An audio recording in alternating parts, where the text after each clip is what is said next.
All right, in this edition of .leap, Chasing Utility, we cover a new proposal, an upcoming proposal for Lightsend by the Croatian change and on-ramp company Electrocoin. So Lightsend is kind of like a remittance platform that is going to rival Western Union in that it can convert to and from local currencies in supported countries. The kicker here is that you don't actually ever get exposed to Web3 functionality or jargon or any kind of complexity that you might be used to from other types of apps like this. They've kind of for years focused on really good UX, and all of their products are extremely, civilian friendly. They're not Web3 focused. And I think this is a pretty big deal for Polkadot in particular, because we can finally say that something in the real world, some actual real world utility is secured by Polkadot, something that people are genuinely going to use, which if you've ever used Western Union or a similar service, you know how painful and expensive it is.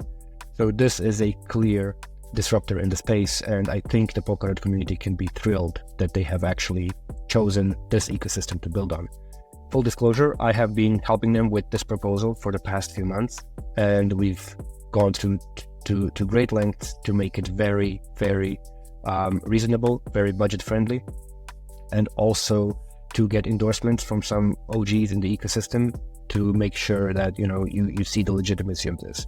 The fact is that you likely have not heard of Electrocoin because they don't make online hype. Instead, they build infrastructure that a lot of shops, restaurants, and other business to consumer providers it eventually use, and they use it behind the scenes. So for example, in Croatia and some other countries, you can now pay for gas with crypto on gas stations. Well, not just gas, all of their offerings that they're selling. You can pay utility bills and groceries in shops. You can pay in restaurants. You can even get salaries paid in crypto that automatically get liquidated into fiat. And this is actually what Remark has been using, what I have been personally using for years now for my business as well, where you can just invoice a Web3 company. The Web3 company pays you with crypto, but the money lands into your business or personal account as fiat with extremely minimal fees. So they are relentless shippers, they're builders, and the Lightsend product is, I think, the ideal match to expand their product offering, and it's really good that they're building this on Polkadot. So I would recommend that all of you open the written version of the .leap newsletter and just chime in on the discussion. There's a discussion on the Polka Assembly forum. I would recommend checking it out and putting down your feedback if you have any. On the Polkadot and Kusama update side, the parachain to parachain XTM transfers are still kind of bugged, but the fixes have been merged and will be coming to these runtime proposals very soon. Paseo, a new testnet for Polkadot, is asking for funding to survive 2024. This testnet can already be used, but it's asking for funding for the infra support. There's a bug in total issuance of Polkadot by 20K right now. An account was cleared that was not supposed to be cleared, or some such thing, and a fix has been merged. The people chain is coming. So this is going to be a separate chain, a system level chain on Polkadot that will import the information from the identities palette, which means that you will be able to register your identities, your identifiers for your addresses on this separate chain and read from this separate chain. This means that these registrations will be much cheaper. So it will be much cheaper to register an identity, but also there's a new upgrade in the works, which will allow the people chain to act like ENS, in that it will allow unique usernames to be registered. So, ready, set, CyberSquat, we can expect to see a large influx of people just squatting on those names, I suppose. Elastic scaling is on the roadmap. This, according to Rob, the co-founder of Polkadot, will enable chains to use multiple cores simultaneously. With agile core time, this means that chains will be able to dynamically scale up and down depending on need. Sounds like Polkadot is really moving into the AWS of blockchains territory. The Polkadot Kusama bridge is progressing. I recommend checking out the progress by clicking the link in the newsletter. And a discussion about the pricing of core time on Polkadot and Kusama is underway in the forum. On the development side, the ability to transfer core time regions via XCM has been merged, So this means that time will actually become a tradable commodity. Nice. Ink version 5 docs have a migration guide now from 4x as Ink version 5 is being prepared. And we have some players for Ink version 5 here at Dotleap, which you will be excited about when it's live. An NFT's deposit will soon be moved with that NFT on the Asset Hub. So what this means is, up until now, if you wanted to mint an NFT, you would actually have to put down a deposit, like this deposit will reserve your space on the Asset Hub chain. But if you traded this NFT, you, the minter, would still be responsible for that deposit, which means that basically your deposit is stuck because you can't really burn the NFT to get the deposit back. Now that kind of deposit voucher, so to speak, will go with the NFT, which means that the new owner will be able to burn the NFT and get the deposit back. In a kind of roundabout way, this actually sets the floor price of the NFT to the size of the deposit, because you will always get that deposit back if you just burn the NFT, which is kind of an interesting concept. And initial support for building RISC-V runtimes targeting Polka VM is underway. More on that soon in a detailed deep dive.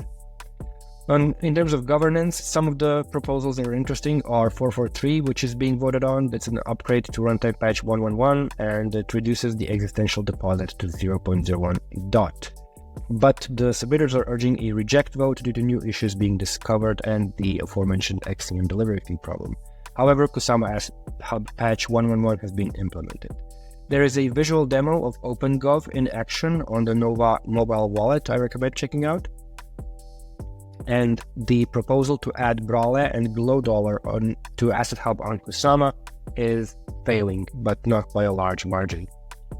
There is also a proposal to open an HRMP channel between Kusama Asset Hub and Integrity, which is passing, whereas the referendum to burn core time sales revenue is currently passing unanimously. And this can be thought of as EIP 1551 from Ethereum on steroids, which means that any core time that is purchased by the parachain that need this core time to process their transactions will actually be burned rather than put into the treasury, creating some deflationary pressure on DOT. And Cointer's retroactive funding proposal is also currently live, but it's not doing super well. So go and add support if you like Cointer. A proposal to acquire USDT and USDC for the Polkadot treasury is underway and passing, and Subwallet's retroactive funding proposal is also passing. Friendly neighborhood whale Giotto has submitted 2 new bounties, one for games and one for BD. He is truly invested in growing this ecosystem in all manner of attempts and directions, from meme coins to bounties. So this is really, really great to see.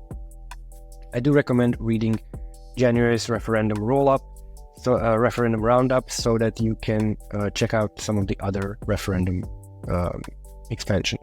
For our dog food of the day today, we have Invarch's Tinkernet UI. Unfortunately, we were unable to make a Dotleap DAO at this time, so no leap drop for those who follow along.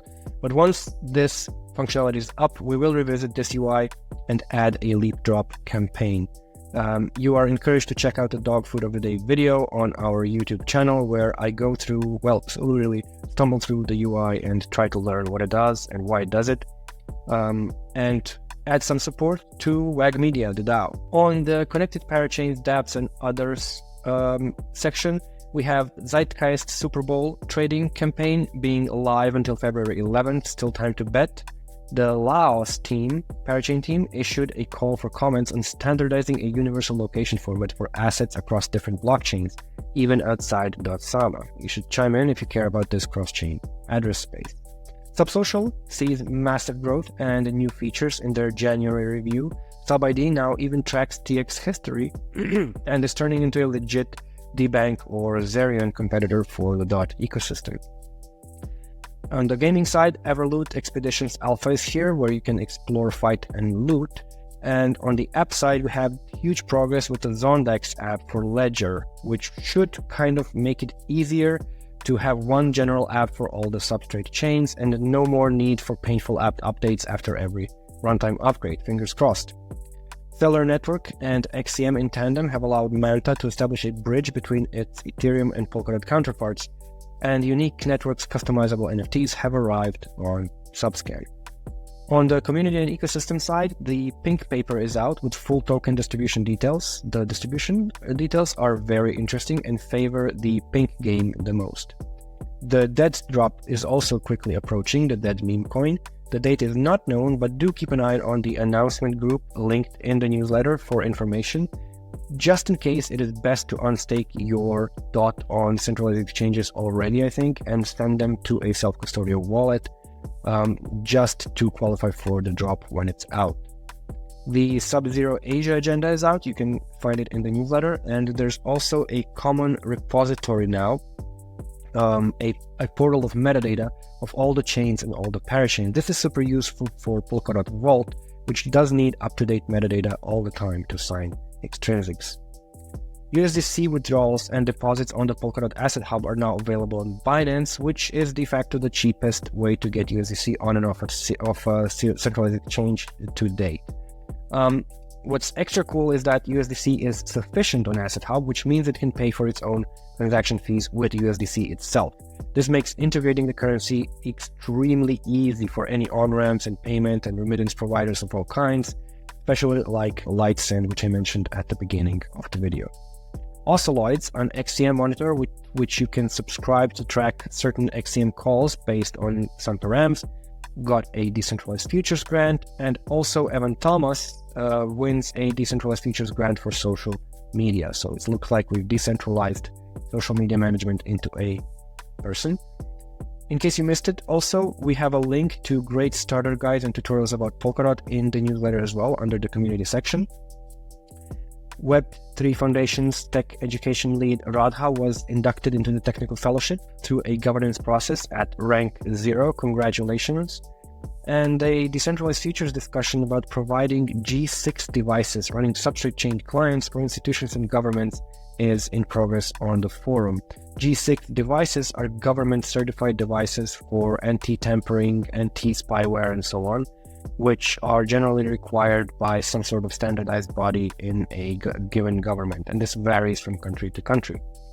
Other decentralized futures proposals can be seen in the forum. The list is quite diverse by now.